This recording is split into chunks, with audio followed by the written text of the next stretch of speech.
बहुत पुरानी बात है। रतनगढ़ गांव में एक गवैया रहता था।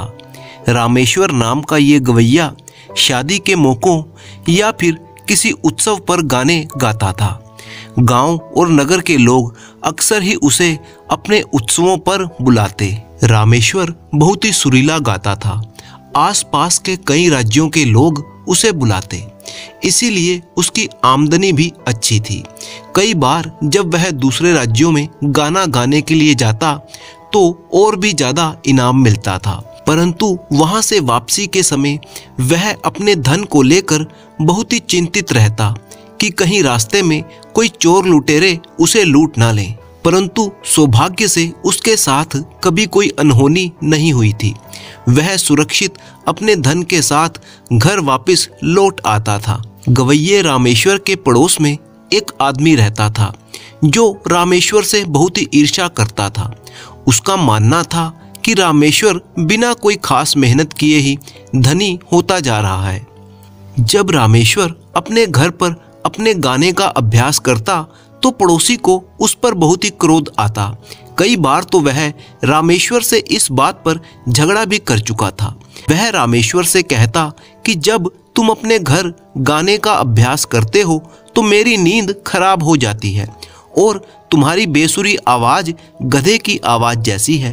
तुम गाना गाने का अभ्यास कहीं और जाकर किया करो। रामेश्वर एक शांत स्वभाव का सज्जन आदमी था। वह अपने पड़ोसी की बातों को नजरअंदाज कर दिया करता था। एक बार कुछ ऐसा हुआ कि रामेश्वर के पास ऐसे बहुत सारे मौके आए जब उसे कई जगह गाने के लिए बुलाया गया और उसे इनाम में अच्छा धन भी प्राप्त हुआ। एक दिन रामेश्वर ने सोचा कि इतना सारा धन घर में रखना ठीक नहीं है, इसीलिए इसे कहीं जमीन में गाड़ देना चाहिए। उसने अपने धन की एक पोटली बनाई और रात के समय उसको अपने घर के पीछे वाले बागीचे में गाड़ने का फैसला कर लिया। इधर रामेश्वर का पड़ोसी जानता था कि इस समय रामेश्वर की अच्छी कमाई हो रही है, इसीलिए वो हमेशा गवैये रामेश्वर की चौकीदारी करता रहता था।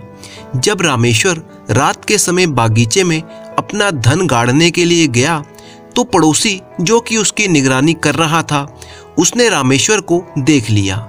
उसने सोचा जरूर ही रामेश्वर अपना सोना गाड़ने गया होगा, क्योंकि इसीलिए तो वह रात को वहां पर गया है। जब रामेश्वर वापस चला गया तो थोड़ी देर बाद वो पड़ोसी रामेश्वर के बगीचे में दबे पांव चुपचाप घुस गया और बिना कोई आवाज किए वह जगह खोदकर सोने की पोटली निकाल ली। जब उसने पोटली खोली तो देखा कि उसमें सचमुच ही सोना भरा हुआ था। वो बहुत ही खुश हुआ और उस जगह को पहले जैसा बनाकर वहां से जिस तरह दबे पांव आया था उसी तरह सोने की पोटली लेकर दबे पांव अपने घर वापस लौट गया। कुछ दिनों बाद गवैये रामेश्वर को पता चला कि उसका धन चोरी हो गया है। उसने कई बार अपने पड़ोसी को अपनी चौकीदारी करते हुए अपने घर के चक्कर लगाते हुए देखा था, इसीलिए उसका पहला शक अपने झगड़ालू पड़ोसी पर ही गया। अब वह अपना धन उससे कैसे वापस ले ये सोचने लगा। रामेश्वर ने धन चोरी की बात किसी को नहीं बताई। इसी बीच उसे राज्य के राजा ने अपने दरबार में गाना गाने का निमंत्रण भेजा। रामेश्वर बहुत ही खुश हो गया और वह राज दरबार में हाजिर हो गया। उसने राजा के सामने बहुत ही सुरीला गाना गाया। महाराज इतने खुश हुए कि उसे स्वर्ण मुद्राओं से भरी हुई एक थैली इनाम में दे दी। रामेश्वर वो धन लेकर घर आ गया, परंतु अब वह सोचने लगा कि किस तरह से इसे सुरक्षित रखूं और साथ ही अपना पुराना धन पड़ोसी से निकलवा सकूं। उसने अपने दिमाग में एक योजना बनाई। वह अपने पड़ोसी के घर गया और पड़ोसी से कहा, दोस्त मैं तुमसे एक सलाह मांगने आया हूँ। मेरे पास धन से भरा हुआ एक थैला था जिसे मैंने अपने घर के पीछे वाले बागीचे में गाड़ दिया था। अब मुझे राजा ने एक और थैली सोने की अशर्फियां दी है। इस थैली को अब मैं कहां पर रखूं कुछ समझ में नहीं आ रहा। पड़ोसी ये बात सुनकर खुश हो गया कि उसे सोने से भरा हुआ एक थैला और हड़पने का मौका मिलेगा, क्योंकि रामेश्वर ने पहले वाले धन की चोरी के बारे में किसी को नहीं बोला था, तो पड़ोसी ने सोचा कि रामेश्वर को अभी तक पहले वाले धन की चोरी के बारे में जानकारी नहीं है। ये अभी भी मान रहा है कि पहले वाला धन सुरक्षित है। ये सोचकर पड़ोसी बोला, इसमें इतना सोचने की क्या बात है, इस थैली को भी वहीं पर गाड़ दो जहां पर पहले वाला धन गड़ा था। धन्यवाद दोस्त, तुम्हारी सलाह के लिए बहुत बहुत धन्यवाद। ये कहकर गवैया अपने घर चला गया। गवैये के जाते ही पड़ोसी के दिमाग में बात आई कि अगर ये गवैया मेरी बात मानकर अपने सोने का थैला उसी जगह पर गाड़ने जाएगा तो भेद खुल जाएगा कि किसी ने पहले वाला धन चुरा लिया है और फिर शायद ये अपना दूसरा थैला वहां पर ना गाड़े। इसीलिए मुझे इसका पुराना धन का थैला पहले ही वहां पर गाड़ देना चाहिए, और जब वह अपना दूसरा सोने का थैला भी वहां पर गाड़ देगा तब मैं सारा धन एक साथ निकाल लूंगा। फिर वो पड़ोसी उस रात फिर से बागीचे में गया और गवैये का पुराने धन का थैला वहां पर गाड़ने के लिए चल पड़ा। परंतु गवैया रामेश्वर पहले से ही होशियार था। वह उस रात सोया नहीं था, क्योंकि उसकी योजना के अनुसार पड़ोसी को वहां पुराना धन वाला थैला गाड़ने आना चाहिए था। रामेश्वर ने पड़ोसी को छिपकर देख लिया कि उसने पुराने वाला थैला गाड़ा और चला गया। कुछ देर बाद रामेश्वर अपने घर से निकला और उसने अपना पुराना धन निकाला और पत्थरों से भरा हुआ एक नया बड़ा सा थैला वहां पर गाड़ने लगा। दूसरी तरफ पड़ोसी को भी नींद कहाँ थी। वह चौकन्ना होकर घात लगाए बैठा था। उसने देखा कि गवैये ने एक छोटा थैला जमीन से निकाला और उसकी जगह पर एक बड़ा सा थैला वहां पर गाड़ दिया। वो ये सोचकर खुश हो गया कि उसे पहले से भी ज्यादा सोना मिल जाएगा। अगली सुबह और पूरा दिन उसने बड़ी ही कठिनाई से काटा। अगली रात को वह मौका पाते ही गवैये के बागीचे में जा पहुंचा और पत्थरों से भरा हुआ थैला उठाकर जल्दी जल्दी घर को लौट चला। थैले के बोझ से वह बहुत ही खुश था कि ढेर सारा सोना उसने पा लिया है। पर घर आकर जब उसने थैले को खोला तो अपना माथा पीट लिया, क्योंकि थैले में तो सोने की बजाय पत्थरों के कई टुकड़े पड़े थे। चालाक गवैये ने उसे चकमा दे दिया। इस तरह से गवैये ने अपनी चालाकी और चतुराई से अपने चोर पड़ोसी से अपना चुराया हुआ सोना वापस पा लिया।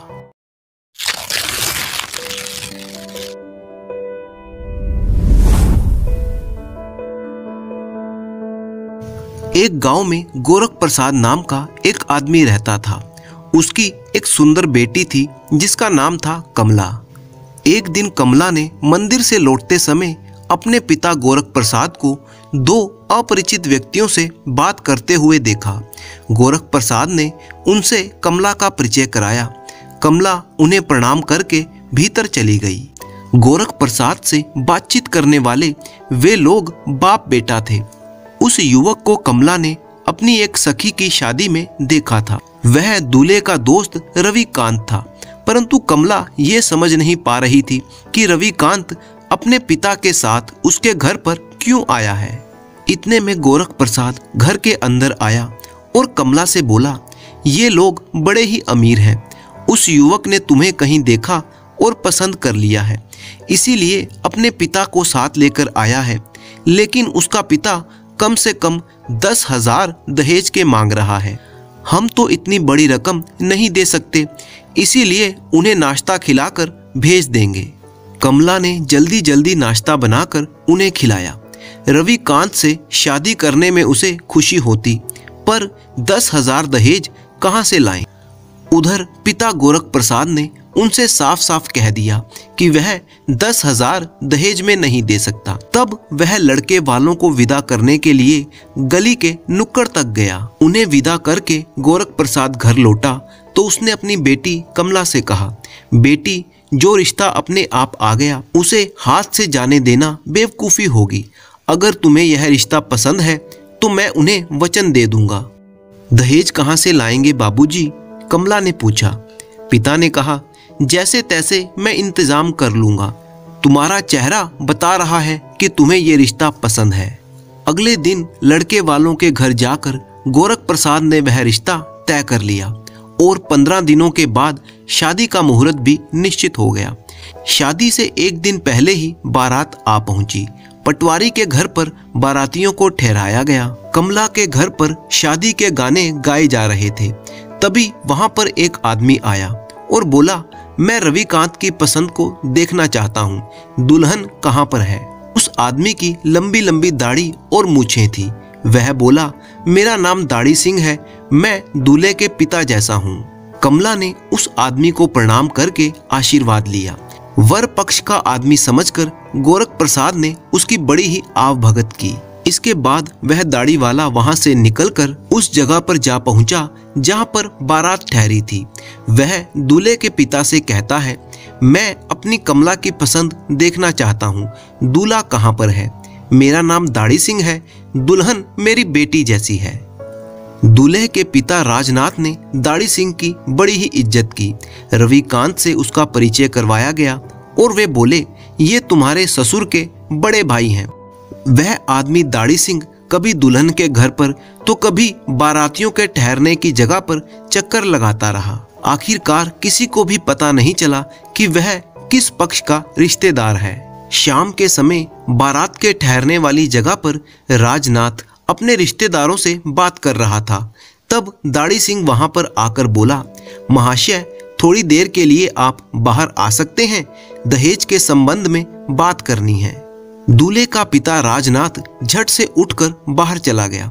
दाढ़ी सिंह राजनाथ को भीतरी कमरे के अंदर ले गया और बोला, मेरे छोटे भाई ने दहेज के रुपए। उसकी बात अभी पूरी भी ना हो पाई थी कि दाढ़ी सिंह को खांसी का दौरा आ गया। वह खांसते हुए इशारा करने लगा कि उसे पानी चाहिए। राजनाथ बाहर आया और एक लोटे में पानी लेकर फिर से कमरे के भीतर चला गया। दाढ़ी सिंह पानी पीकर बोला, मेरे छोटे भाई ने यह पूछने के लिए भेजा है कि दहेज की रकम अभी दे दें। राजनाथ ने जवाब दिया, हाँ हाँ बिल्कुल, यही कह दीजिए। वहां से निकलकर दाढ़ी सिंह वधू के घर पर पहुंचा। अपने रिश्तेदारों के बीच बैठे हुए गोरख प्रसाद से बोला, सुनिए तो, आपसे एक जरूरी बात करनी है। गोरख प्रसाद एक बार लोगों की तरफ नजर दौड़ाकर दाढ़ी सिंह को भीतरी कमरे में ले गया। थोड़ी देर बाद दुल्हन का पिता गोरख प्रसाद यह कहते हुए बाहर आया, पीने का पानी लाओ, दाढ़ी सिंह खांसी से छटपटा रहे हैं। फिर पानी लेकर वो कमरे के अंदर चला गया। थोड़े समय बाद दाढ़ी सिंह कमरे से बाहर आया और वहां से चला गया। 5-10 मिनट बीते होंगे कि कमरे के अंदर से गोरख प्रसाद की चिल्लाहट सुनाई देने लगी। गोरख प्रसाद एक संदूक के सामने बैठकर घबराए हुए कपड़े लत्ते संदूक से बाहर निकालकर फेंकते हुए चिल्ला रहे थे। दहेज के रुपए कहीं दिखाई नहीं देते।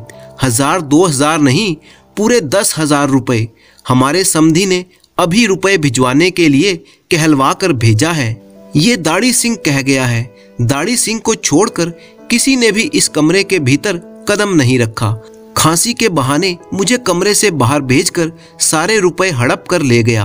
वह चोर है, बदमाश है, उसे पकड़ो, भागो, जल्दी पकड़ो। ठीक उसी समय पर उधर से दूल्हे के पिता राजनाथ भी चिल्लाते हुए वहां पर आ पहुंचे। बोले, वह दुष्ट दाढ़ी सिंह कहां पर है? मेरे 5,000 दिन दहाड़े लूट कर ले गया। खांसी का बहाना करके मुझे कमरे से बाहर भेजकर मेरे रुपए हड़प लिए। इधर गोरख प्रसाद चिल्लाया, दाढ़ी सिंह ने मेरे 10,000 रुपए लूट लिए। तब जाकर यह सवाल उठा कि दाढ़ी सिंह आखिर किस पक्ष का आदमी था। पूछताछ करने पर पता चला कि वह किसी भी पक्ष का आदमी नहीं था। लोगों ने उसकी बड़ी खोज खबर ली, लेकिन कोई फायदा ना रहा। दूल्हे रविकांत ने अपने पिता को अलग ले जाकर समझाया, आपसे मैंने पहले ही बताया था कि आप नाहक दहेज के झंझट में ना पड़िएगा, लेकिन आपने मेरी बात नहीं मानी। अब आप देख रहे हैं कि कैसा टंटा उठ खड़ा हो गया है। आपके अंदर दहेज का लोभ देखकर वह दाढ़ी वाला दहेज का बहाना करके आपको कमरे के अंदर ले गया और 5,000 रुपए हड़प कर भाग गया। ये तो अच्छा हुआ कि उसने कपड़ों के नीचे 25,000 और गहने नहीं देखे। हम तो लोगों की हंसी मजाक के कारण बन गए हैं। अब आप कृपया करके दहेज की बात ना उठाइएगा। इतने में लोग चिल्ला उठे कि मुहूर्त का वक्त हो गया है। रविकांत को विवाह की वेदी पर ले गए। शादी बिना किसी रोक टोक के संपन्न हो गई। शादी के दूसरे दिन बाराती लोग अपने अपने गांव की ओर चल पड़े। दूल्हा दुल्हन भी अपने गांव की ओर चलने के लिए बैलगाड़ी में बैठ गए। बैलगाड़ी के चलते वक्त दुल्हन कमला ने रविकांत से कहा, उस दाढ़ी वाले ने कैसा दगा दिया। मेरे पिताजी के रुपयों के साथ साथ ससुर जी के रुपए भी ले उड़ा। मुझे तो बहुत ही दुख हो रहा है। रविकांत ने हंसकर कहा, किसी के भी रुपए चुराए नहीं गए। यह सब तो नाटक मैंने और तुम्हारे पिता ने मिलकर रचा था। मेरे पिताजी ने साफ कह दिया था कि बिना दहेज के ये शादी नामुमकिन है। तुम्हारे पिता जब हमें विदा करने के लिए गली के नुक्कड़ तक आ पहुंचे थे, तब मेरे पिताजी तांगे वाले से मोल भाव करने लगे। मैंने मौका पाकर तुम्हारे पिता को अलग ले जाकर यह उपाय बताया। तुम्हारे पिताजी पहले तो इस पर अमल करने को तैयार ना हुए, परंतु बाद में मैंने उन्हें मना लिया। और जहां तक बात उस दाढ़ी सिंह की है, वह दाढ़ी सिंह तो मेरी जान पहचान का ही आदमी है।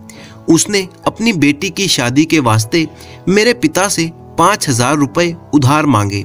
मेरे पिता ने नहीं दिए और वो जो 5,000 रुपए मेरे पिता के चोरी हुए थे, वो मैंने ही पहले गुप्त रूप से संदूक से निकाल लिए थे और दाढ़ी सिंह को दे दिए थे। दाढ़ी सिंह ने उस पर शक पैदा करने के लिए जानबूझकर खांसी मोल ली। तुम्हारे पिता के पास दहेज के रुपए थे ही कहाँ जो चोरी होते। जब मेरे पिताजी के भी 5,000 रुपए चोरी हो गए, तब उन्हें इस बात का भी यकीन हो गया कि दहेज के पैसे भी चुरा लिए गए हैं। ओह, आप कितने भले आदमी हैं। बिना दहेज के आपने मुझसे शादी की, लेकिन दाढ़ी सिंह नाहक ही लोगों की नजर में चोर बन बैठा। कमला ने अपनी चिंता व्यक्त करते हुए ये बात कही। तुम दाढ़ी सिंह की चिंता मत करो। दाढ़ी सिंह कोई बावरा नहीं है। उसका असली नाम राम सिंह है। उसकी दाढ़ी मूछें और सारा भेष नकली था। वह नाटकों में अभिनय करता है। उसके लिए अपनी आवाज बदल लिया करता है, इसीलिए उसके बारे में कोई भी जान नहीं पाएगा। उसके बेटे की नौकरी मिलने पर वह 5,000 रुपए मुझे वापस दे देगा। ये सब बात सुनकर कमला बहुत ही खुश थी कि उसे इतना अच्छा पति मिला है। इसके बाद वो दोनों अपने घर पहुंचे और एक सुखमय जिंदगी बिताने लगे।